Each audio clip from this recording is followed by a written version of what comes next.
السلام عليكم ورحمة الله وبركاته. كسو دواد فيديوغينا maanta videogeenan waxaynu ku eegi doonaa 5 hab ama 5 doorasho oo aad ku dooran lahayd kombiyuutarka aad rabto inaad iibsato. haddii aad nagu cusub tahay si aad ula socoto videoda dambe subscribe saar.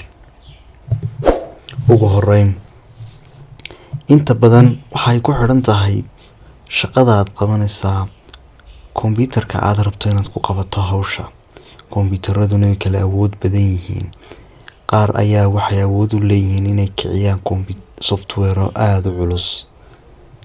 dadka qaar waxa ay u isticmaalaan hawlo fudud kombiyuutarka. dadka qaarna waxa ay u qabtaan ama ay ku isticmaalaan hawlo aad u culus.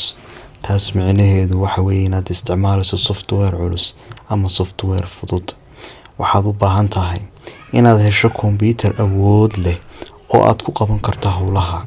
tusaale ahaan qofka raba inuu isticmaalo kombiyuutarka software culus sida qolooyinka engineering ama software developerska ama qolooyinka graphic designerska loo yaqaano, dhammaan kuwa iyo kuwa kale waxa ay u baahan yihiin inay helaan kombiyuutar awood u leh inuu qabto hawlahaasi.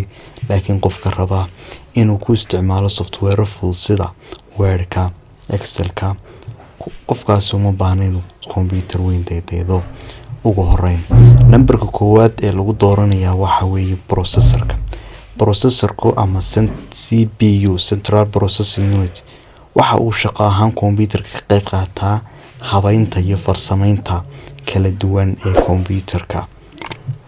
marka aad dooranayso kombiyuutarka waxaad u baahan tahay inaad hesho kombiyuutar uu processorkiisu ama processorka ku jira uu awood badan yahay si uu u fududeeyo ama uu u qabto hawlo aad u tiro badan.